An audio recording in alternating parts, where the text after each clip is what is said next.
Hello everyone, this is Media Magpie Ka-pow, and today I'm going to talk to you about how to play a game called Lionheart. Now Lionheart is I first found this game when I went to the US in 2000 and I purchased it there. It's a sort of a combination of chess and Risk. It's got the dice rolling of Risk and it's got kings and knights and infantry, reminds you a little bit of chess. It's based in medieval war. It's for two players and it's simple, fun and easy to house rule. So the object of the game is basically to kill the king. However, you can also win by destroying all of the opponent's army.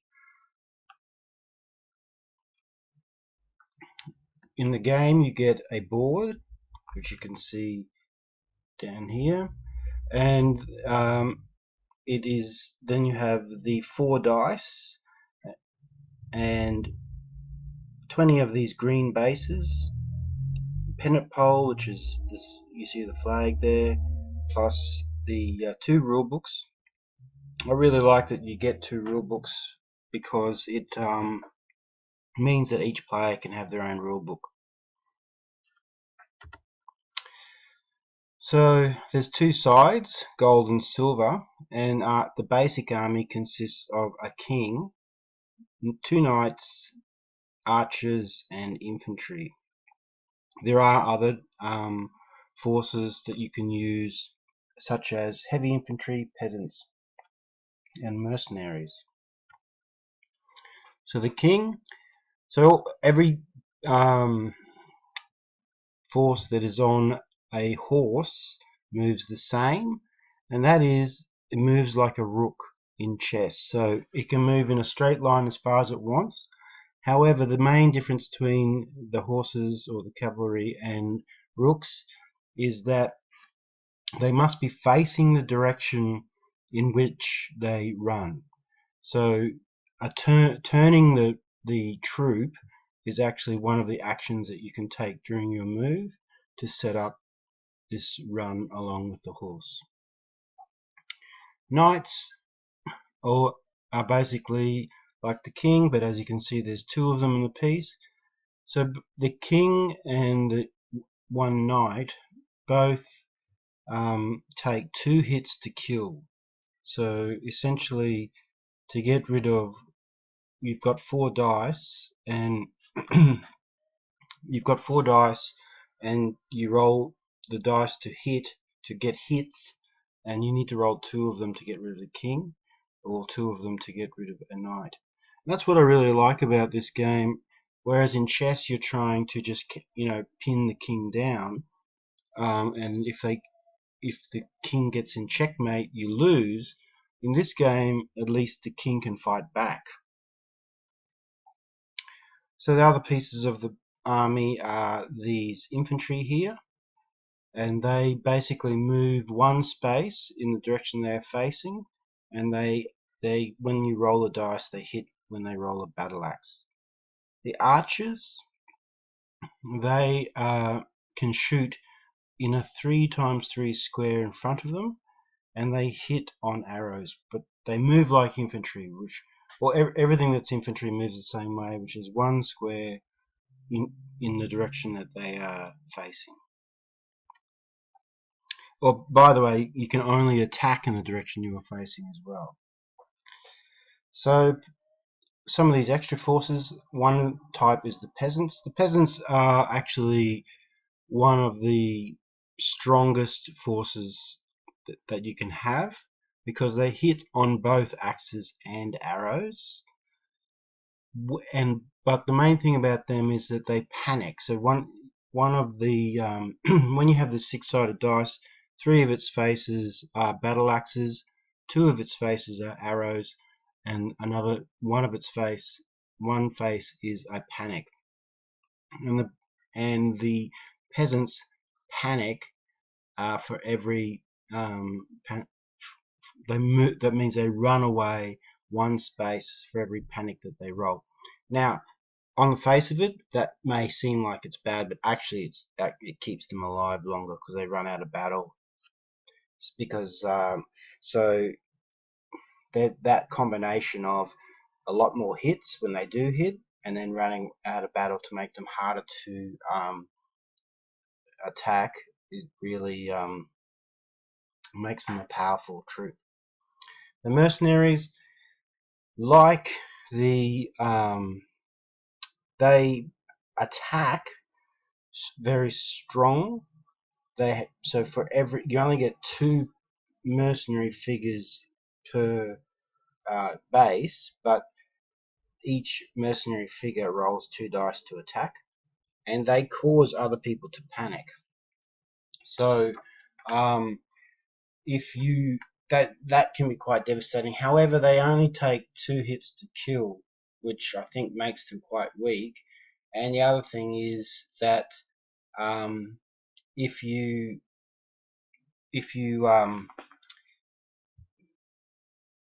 get your king to touch them, you can change them over to your side. So I don't think that that's a great. Although I understand why they do it, it sort of makes them so that you could be just buying troops for your opponent. The other extra force is the heavy infantry. Now, heavy infantry have the advantage of being able to attack all around them, and they are the only troop that does that.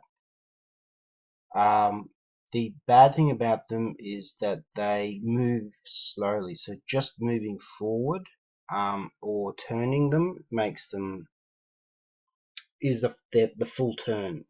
You get 2 actions per turn, and just by moving them one space forward, you've used up all of your actions for your turns. However, I think they're really good for just hanging back near the king and protecting the king, because they are also harder to kill. They're like the knights in that you have to roll 2 hits to kill them.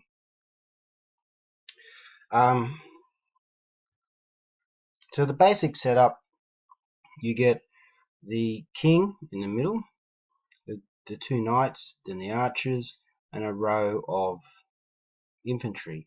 If you want to get the mercenaries or the peasants or the heavy infantry, you replace these ones with them, so you can swap them out when you're playing the more advanced rules. So when you're going to start up, you roll the 4 dice, and whoever gets the most battle axes wins. Then on each turn you have 2 actions, so a move, a turning, or doing an attack is an action. Each troop can only attack once, but different troops can attack, and a troop can only attack in the direction it's facing. The game continues this way until the king is killed or the entire army is destroyed. So in combat, the outcomes are decided by rolling the dice, and like I said, it's 6-sided dice with 3 sides being battle axes, 2 being arrows, and 1 being panic. Now, different troops need different icons to hit. So for melee, you need a battle axe. For ranged, you need a arrow. And the thing about panic is that if you have all of the dice, so for normal troops, if you have all of your dice that say panic, the unit does an about face and retreats 1 square in the opposite direction. It's not a total panic. You just if you just roll 1 panic, you don't have to worry about it. It's just a wasted roll. But if the 4 of them were panic, the troop would turn around and run back towards your side. Now, the thing is that mercenaries never panic. They cause panic by rolling. Your king never panics either. And if the retreating actually pushes them off the board, off the edge of the board, then they are eliminated from the game. So it's like a rout, right?